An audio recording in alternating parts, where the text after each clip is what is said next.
ने लोमहर्ष ऋषि पुराण में क्या कहा गया है, राजा महाराजाओं के जो वंश होता था ना, उन सब का जिक्र किया गया। समझ रहा है बात।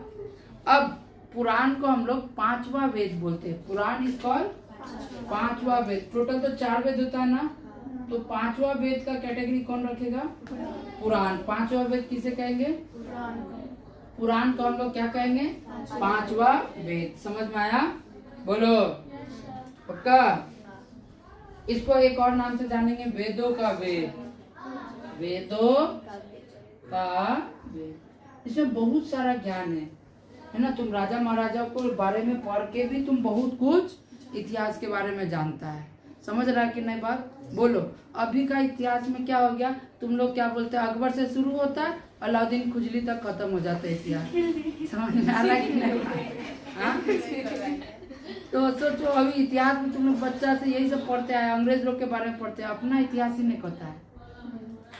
समझ में आ रहा है। छावा कौन था, है ना, चंद्रगुप्त मौर्य कौन था।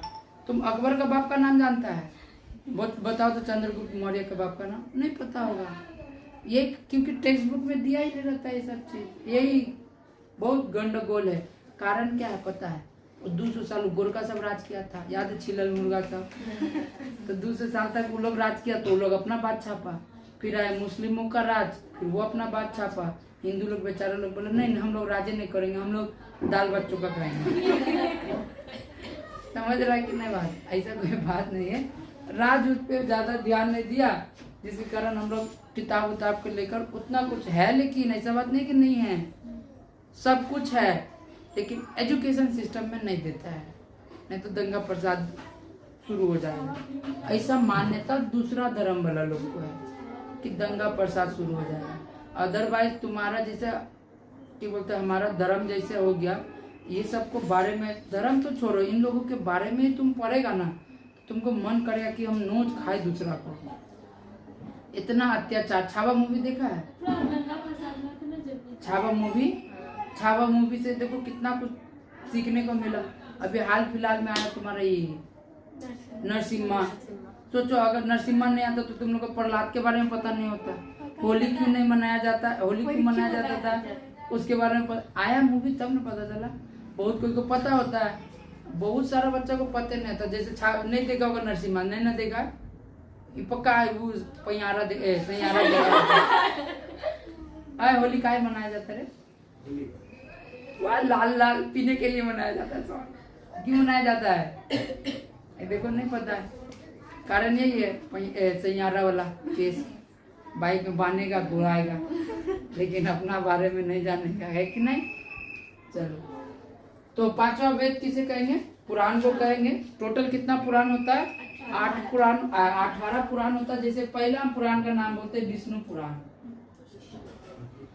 विष्णु, अब नाम में तुम सुना होगा, इसमें लिखा होगा विष्णु जी के बारे में, है ना, विष्णु पुराण, लेकिन ऐसा नहीं है। समझ रहा है। इसमें हम लोग मौर्य वंश के बारे में पढ़ते हैं। किसके बारे में, मौर्य वंश। तुम लोग को हम बताए थे ना सिक्का का इतिहास वाला में, मौर्य वंश। अच्छा, मौर्य वंश में कौन सा सिक्का था जी, आहत सिक्का सातवाहन वंश में था। नहीं, मौर्य वंश में देखिए,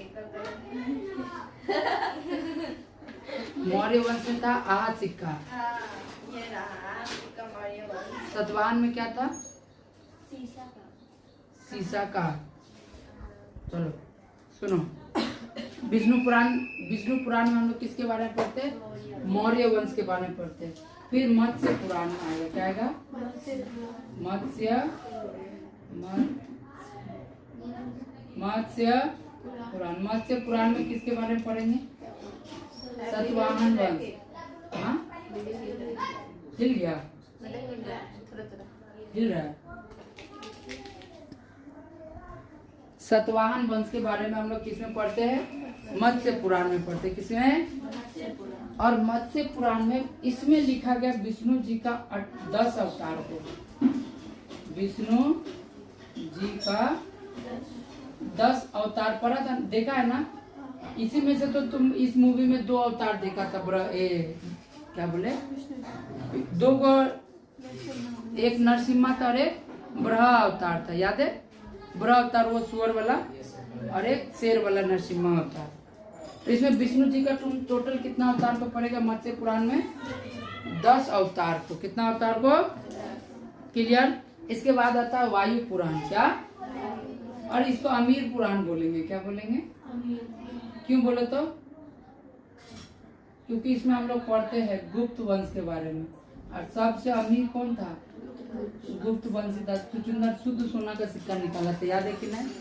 शुद्ध सोना का भी निकाला था सिक्का, चांदी का भी सिक्का निकाला था, और कौन सा निकाला था? सब निकाला था। इससे पहले अशुद्ध सिक्का, याद है? सोना का ई निकाला था असरफी। क्या निकाला था? असरफी को बोलते शुद्ध सोना।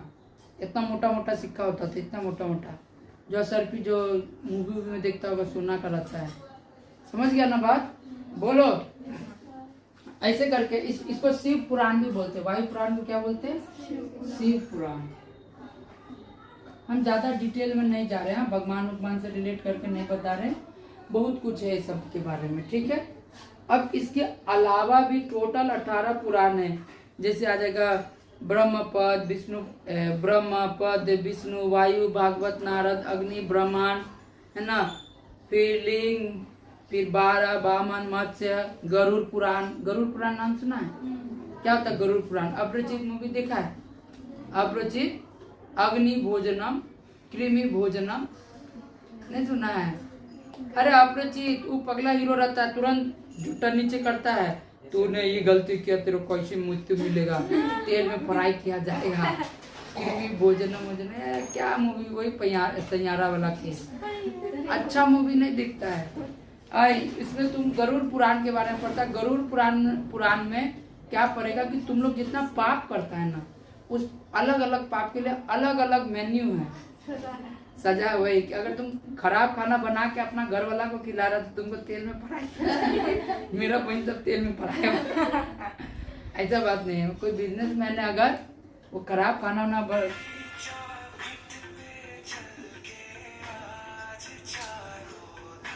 1 मिनट,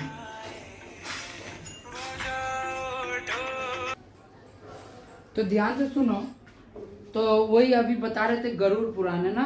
तो गरुड़ पुराण में अलग अलग पापी लोग के लिए, जो सूद कोर सब होता है ना, जो पैसा वैसा लेता, उसमें मांस खाने वाले के लिए भी अलग। हाँ, कृमि भोजनम, मतलब पूरा देह में वो ये नहीं होता है, जोंक फेंक देगा, खून चूसते चूसते पूरा जोक मार देगा तुम लोग।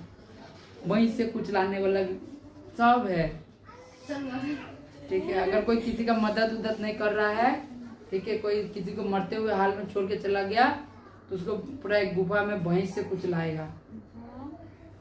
अपरिचित मूवी में है, तुम लोग नहीं देखा है? देखा है ना। तो ये सब गरुड़ पुराण में लिखा गया। ऐसे करके टोटल कितना पुराण है? 18 पुराण है टोटल। क्लियर? क्या बोलो। इसके बाद आ जाओ उपनिषद। क्या? उपनिषद टोटल कितना उपनिषद है जी? 108 उपनिषद है टोटल। कितना? हाँ गे माता रानी, सुनो, टोटल कितना? 108 पुराण है, सॉरी उपनिषद है। हमारे में कितना उपनिषद है जी? इसको हम लोग वेदांत बोलते हैं। उपनिषद को क्या कहते हैं? वेदांत कहते हैं। याद रहेगा। उपनिषद 13 में, किसमें? उपनिषद 13 में, जैसे तुम लोग अभी मेरे सामने बैठ के पढ़ाई लिखाई कर रहे हैं ना, उपनिषद 13 में गुरु के सामने बैठकर ज्ञान लेने का बात हुआ था। सामने बैठकर, जैसे तुम लोग अभी बैठकर क्या कर रहा है? ज्ञान ही ले रहा है।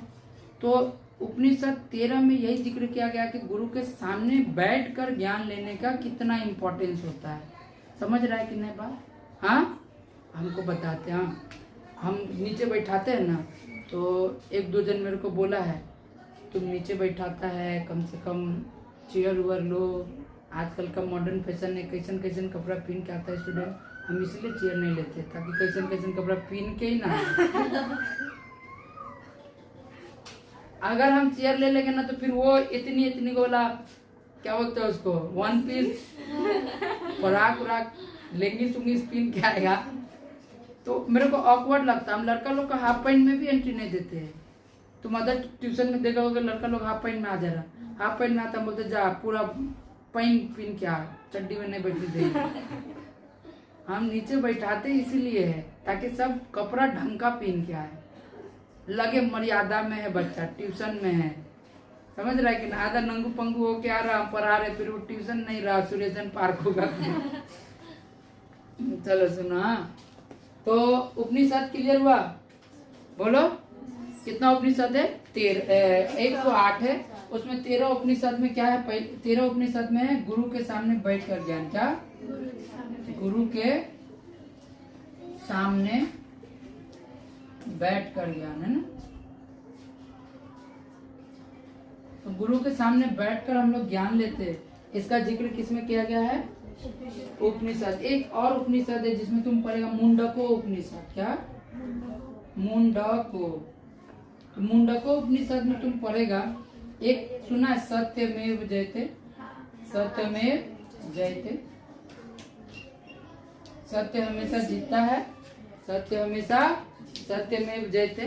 तो इसका जिक्र मुंडको उपनिषद में किया गया। कहाँ किया गया है? मुंडको उपनिषद। याद रहेगा, बोलो पक्का। इसके बाद लास्ट टॉपिक विच इज महाकाव्य। क्या? महाकाव्य। महाकाव्य कितना है जी? 2 होता है। पहला इज रामायण। अच्छा, रामायण कौन लिखा? वाल्मीकि। नाम सुना? ये सब अगर भूला ना फिर थप्पड़ मार के तुतना तोड़ेंगे। नहीं, ये सब बात भूलने वाला है नहीं। वाल्मीकि। रामायण कौन लिखा? वाल्मीकि। फिर महाभारत, ये देखो आज बता दे, अगला दिन से मुंह नहीं खुला ना फिर बताएंगे, मुंह में डाल के हाथ में आंसर निकाल लेंगे, याद रखना। महाभारत था वेद व्यास। कौन? वेद। देखो नाम में वेद व्यास है, हाँ, इसका मतलब ही नहीं कि वेद लिखा है, ठीक है। वेद व्यास महाकाव्य महाभारत का रचना किया। यहाँ तक खत्म हो गया तुम्हारा ऐतिहासिक इतिहास का।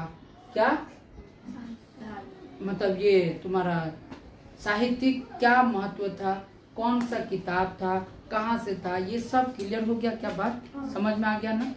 अब आ जाओ फॉर्म्स ऑफ रिकॉर्डेड हिस्ट्री। क्या? आज का लास्ट टॉपिक है ना, फॉर्म्स ऑफ, गढ़ने ना जाना जी, रिकॉर्डेड हिस्ट्री। थोड़ा थोड़ा लंबा क्लास ले लेते हैं। तुम लोग काम बोल रहे ना, चैप्टर 1 इतना अच्छा से हो जा रहा है ना। तुम लोग चैप्टर 1 अभी मेरे पास टाइम रहा, देखते देखो पढ़ाने में थोड़ा टाइम लगता है ना, इसलिए हम धीरे धीरे करा रहे। कितना कुछ सीखने वाला बात है ना, दर पर आके पढ़ाएंगे तो एक बार में खत्म हो जाएगा। फॉर्म्स ऑफ रिकॉर्डेड हिस्ट्री में पहला आता है लिखित रूप। क्या आता है? अच्छा, फॉर्म्स ऑफ रिकॉर्डेड हिस्ट्री का मतलब हाँ, कि हम लोग को इतिहास के बारे में पता कहाँ से चलता है। तो जो पहला लिखा जा चुका है वो पढ़ के पता चलता है। जैसे यहाँ पे ये सब लिखा जा चुका है, ये सब को पढ़ के हम लोग इतिहास के बारे में जाने है कि नहीं। इसके बाद तुम पढ़ेगा प्रलिखित रूप से भी होता है। क्या होता है? प्रलिखित रूप। प्रलिखित मतलब रिकॉर्डेड, रेडियो बोलते हैं, क्या बोलते? ऑडियो बोलते, सॉरी क्या बोलते हैं? ऑडियो के रूप में। ऑडियो मतलब समझ गया ना, जैसे अभी क्या बोलते हैं, बेबी को बेस पसंद है, ये हिस्ट्री है। ये क्या है? हिस्ट्री है, समझ रहा है। मेरा बाबू टुंग टंग करता है, गाना सुना है ना, हाँ, ये सब हिस्ट्री है, ये ऑडियो के रूप में। और ये कब तक रहेगा? अनंत काल तक रहेगा, जब तक बादशाह है। और ऐसे नहीं, देखो जन गण मन पड़ता है ना, ये ऑडियो भी है और लिखित भी है। सोचो ये इतिहास के बारे में बताता है। जन गण मन कौन लिखा? रविन्द्रनाथ टैगोर। कब लिखा, क्यों लिखा था याद है? बंगाल विभाजन हो रहा था 1905 में, उसमें ये इसका जिक्र किया गया है। समझ रहा है कि नहीं बात? तो बहुत कुछ होता है जो ऑडियो के रूप में हम लोग पढ़ते हैं। अच्छा, जन गण मन हम लोग का तो है, उस रविन्द्रनाथ टैगोर का एक और था, नाम बताओ तो। हमार सोनार बांग्ला, नाम सुना है? और ये अपना जो छोटका बेटा है, कौन बोलो तो? बांग्लादेश।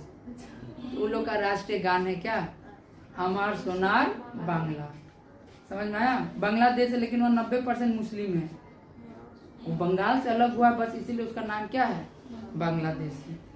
तो ऑडियो के रूप में भी होता है, बता दिए। इसके अलावा देसी भी होता है और विदेशी भी होता है। देसी के बारे में हम लोग अभी पढ़े, किताब उताब पढ़े है ना। विदेशी के बारे में भी पढ़े, वही चचा साहब मेगास्थानी गोस्थानी सब याद है, हेरोडोटस उटस। इसके अलावा क्या इतिहास हमको बताता है, फोटोग्राफ। क्या बताता है? फोटोग्राफ याद है? चित्र, हाँ चित्र उत्र याद है कि नहीं? भीम बेटका में मिला था चित्र, याद है? मच्छर वाला डायग्राम हाथ। तो ये सब चीज हमको कहाँ से पता चलता है? रिकॉर्डेड हिस्ट्री से। अब ये लिखित का प्रमाण सबसे पहले कहाँ मिला, बोलो तो? लिखित का प्रमाण सबसे पहले कहाँ मिला था? आई गोबर से बताए, बोल जोर से। मेसोपोटामिया। कहाँ? मेसोपोटामिया में लिखित का क्या मिला था? सबसे पहला स्रोत मिला था। समझ में आ रहा है? यानी लिखित भाषा का, किसका? लिखित भाषा का अगर तुम आविष्कार बोलेगा तो वो आविष्कार करने वाला चचा लोग कहाँ पाया जा रहा था?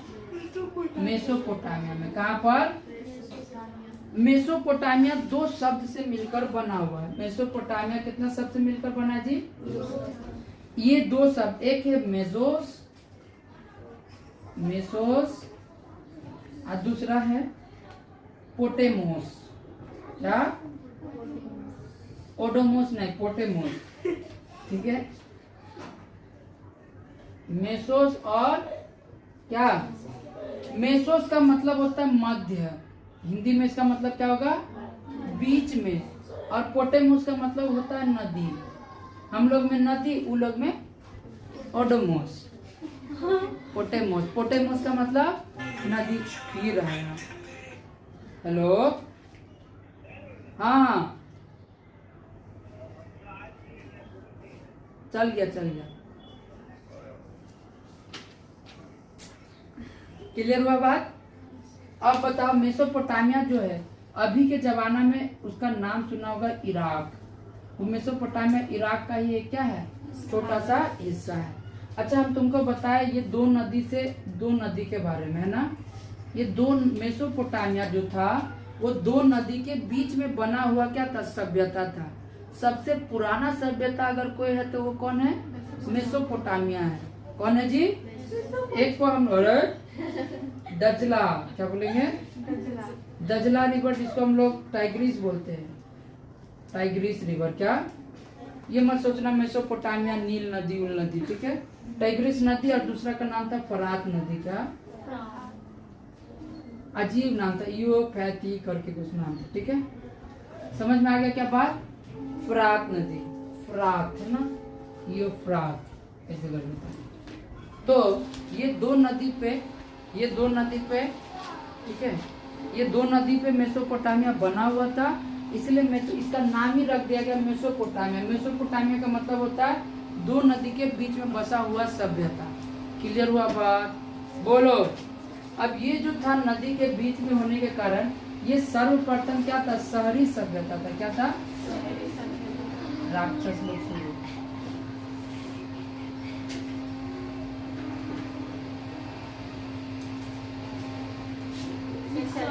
मिक्सचर। आज सुनो, तो ये क्या था? शहरी सभ्यता था। यहाँ से शहरी जीवन यानी क्रॉप टॉप का शुरुआत हुआ। शहरी जीवन मतलब शहर बनना शुरू।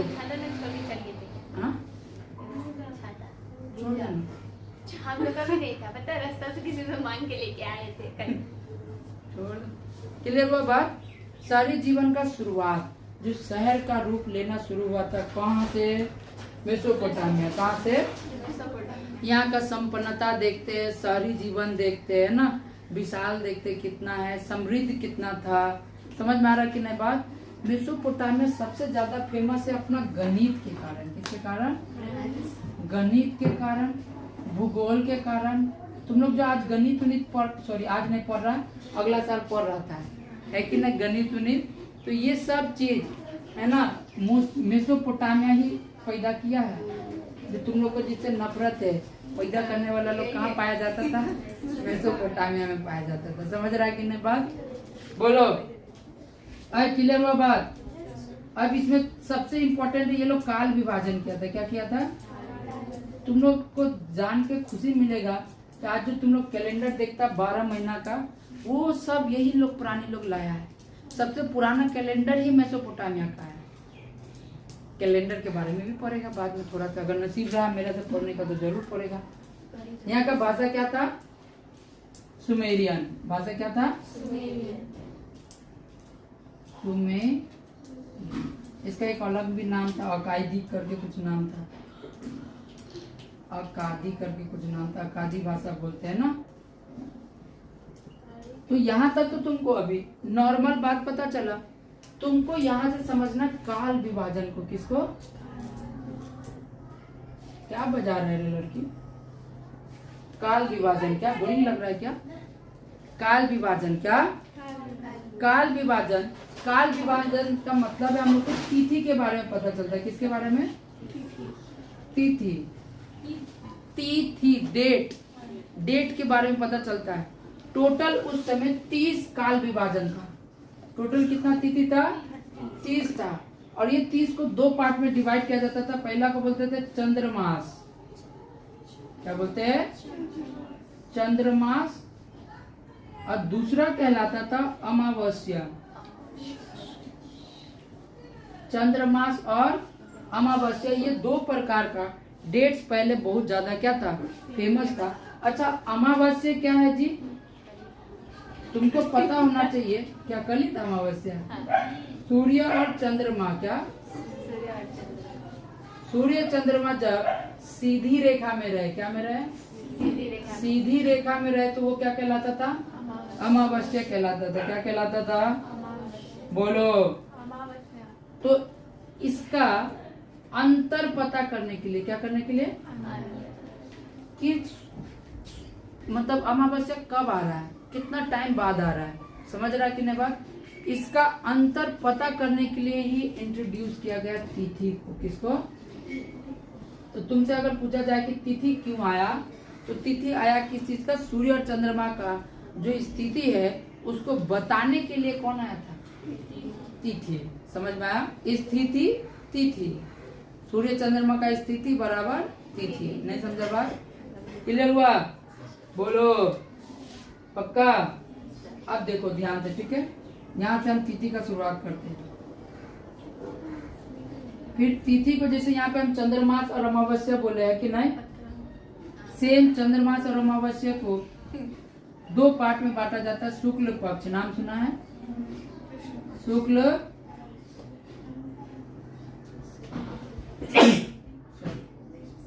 फिर आएगा कृष्ण पक्ष। क्या? कृष्ण। तो तिथि कितना प्रकार का होगा? 2 प्रकार, शुक्ल पक्ष और कृष्ण पक्ष। शुक्ल पक्ष में क्या होता है? पूर्णिमा होता है। शुक्ल पक्ष में क्या होता है? पूर्णिमा में क्या होता है? चांद बहुत बड़ा दिखाई देता है। देखा, पूर्णिमा में गोल्ड का चांद, डगरा वाला चांद दिखाई देता है, क्योंकि उसका नजदीक दूरी बहुत पृथ्वी से बहुत मतलब कम दूरी पे रहता है, इसलिए वो बड़ा दिखता है। होता नहीं बड़ा, दूरी क्या हो जाता है? कम जाता है, जिसके कारण वो बड़ा दिखता है।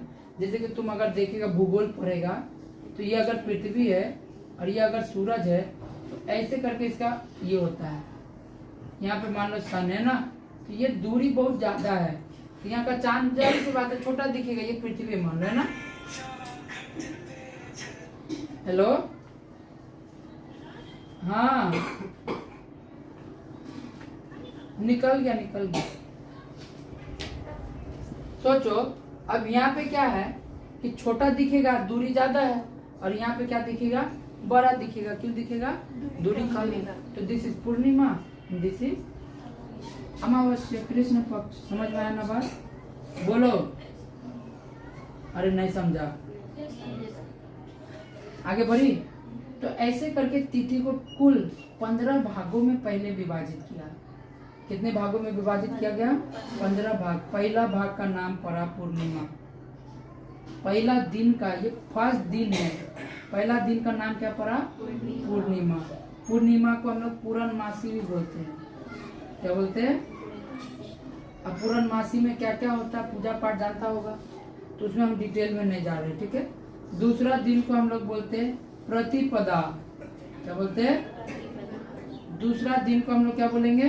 प्रतिपदा। इसको परवा बोलते हैं। क्या बोलते हैं? तीसरा वाला तुम लोग सुना होगा, द्वितीया बोलते हैं। सुना है? जितिया नहीं रे, द्वितीया। इसको दूज बोलते हैं, दूज। सुना? भाई दूज, बहन दूज, साला दूज। तो ये जो दूज वाला कॉन्सेप्ट है, ये 3 डेट, पूर्णिमा का तीसरा, पूर्णिमा के बाद दूसरा दिन वाला डेट को हम लोग क्या मनाते हैं? भाई दूज। समझा कि नहीं? भाई दूज नहीं, दूज कहते हैं, ठीक है। फिर आ जाओ चौथा में। चौथा को चतुर्थ बोलेंगे। क्या बोलेंगे? चतुर्थ। इसको चौथ मनाते हैं। क्या मनाते हैं? करवा चौथ, है ना? गणेश चतुर्थी, याद है?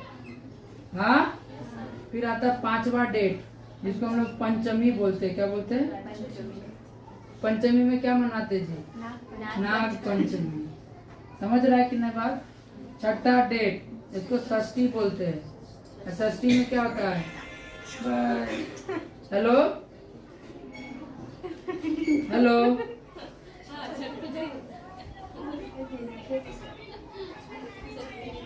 ठीक हो?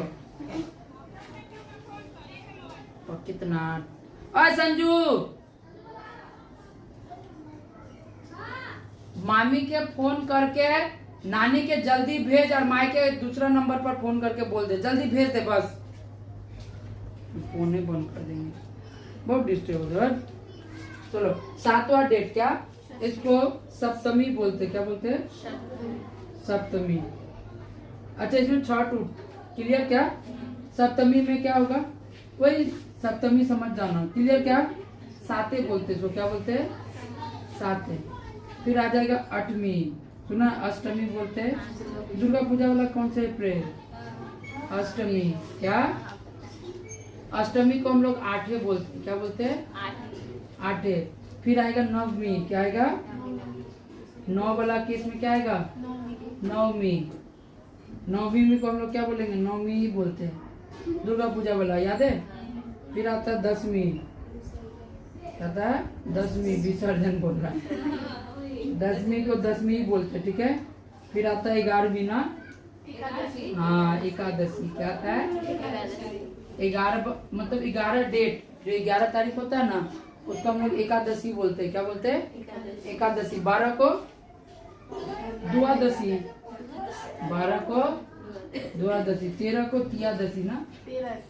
13 से त्रियास बोलते हैं। 13 इसको त्रयोदशी बोलते हैं। हम बोले ना हम ब्राह्मण हैं। त्रयोदशी बोलते हैं। क्या बोलते हैं? 14 को क्या बोलेंगे? चतुर्दशी। क्या? चतुर्दशी। और लास्ट आ जाता 15, विच इज कॉल्ड अमावस्या। 15 को क्या बोलेंगे? अमावस्या। तो ऐसे करके कुल 15 दिन डिवाइड हो गया, 15 तक पहुंच गया। फिर से वापस शुरुआत से 16वां दिन हो जाएगा, फिर से पूर्णिमा। 17वां दिन होगा प्रतिपदा। समझ में आ रहा? फिर रिपीट, ऐसे 2 बार रिपीट हो गया तो टोटल डेट 30। यानी पहले का जमाना में अभी जो 30 दिन का होता महीना, पहले 15 दिन का ही महीना होता था। महीना मतलब कैसे? समझ गया ना बात? उस हिसाब से तुम्हारा बर्थडे 2 बार आता, साल में तुम 2 बार पैदा हुआ था। समझ गया क्या बात? और डेट के बारे में पता चल गया पूरा, कहीं पे कुछ डाउट? पूरा अच्छा से क्लियर पता चला। देखो ये होता है इतिहास, ये हिस्ट्री। हाँ, क्या रामायण महाभारत नहीं लिखे? क्या? नहीं। अरे देखो ये सब पूरा, अभी इसको हम बताएंगे तो फिर विवाद हो जाएगा, है ना? ये सब हकीकत में इसका बहुत सारा प्रमाण भी मिला है। रामायण महाभारत ये सब का प्रूफ मिला हुआ है, ठीक है। क्या इतिहास में नाम बोले ना तुमको, इतिहास में हम लोग बस वही अलाउद्दीन खुजली उजली के बारे में बोलते हैं। तो ये सब नहीं लिखा गया।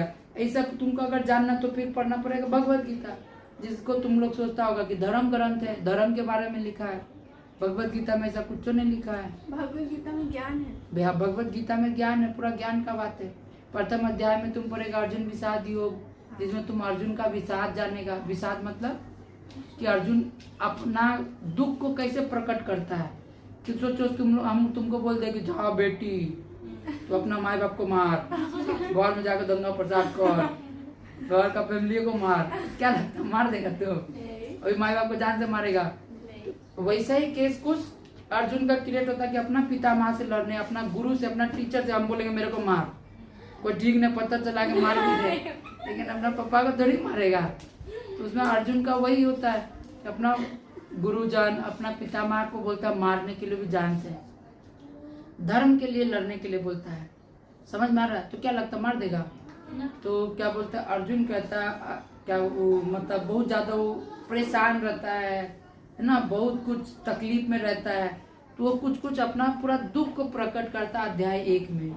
फिर आता गीता का सार चैप्टर 2 में आता है, उसमें पढ़ता है कि कैसे करके भगवान जी है वो अर्जुन का सारा क्वेश्चंस का क्या देता है, जवाब देता है। बहुत मतलब तुम्हारा जीवन जब बहुत ज्यादा संकट में होगा ना, तब तुम्हारे पास भगवत गीता आएगा, ऐसे नहीं आएगा। अब भगवत गीता तुम अपने से कभी नहीं तुम्हारे हाथ में आएगा, मतलब कुछ जरूरत पड़ने पर ही आएगा। बहुत ये हम देखे हुए हैं, और जब हम पढ़े थे ना हम शौक हो गए थे पढ़ के पूरा, यार बात कितना खतरा बोला है। और उसमें पहला अध्याय का धर्म क्षेत्र कुरुक्षेत्र समवेता वाला जो लाइन है, उसमें तुम पढ़ेगा तो उसमें लाइन लिखा हुआ है कि अगर तुम ब्राह्मण है ना, और तुम क्या बोलते मांस खा रहा है, तो तुम अपना मम्मी पापा का फिर औलाद कहलाने का लायक नहीं है। ब्राह्मण होते हुए अगर कोई गैर ब्राह्मण वाला काम कर रहा है तो तुम अपना मम्मी पापा का औलाद का कैटेगरी से डिलीटेड हो गया, तुम समझा, परमानेंट डिलीट। क्लियर हो? बहुत कुछ है, बात इंटरेस्टिंग है, ठीक है, बता नहीं सकते। चलो क्लियर हो गया यहाँ तक? नोट करो। वीडियो बहुत लंबा बन गया क्यों? नहीं ठीक है।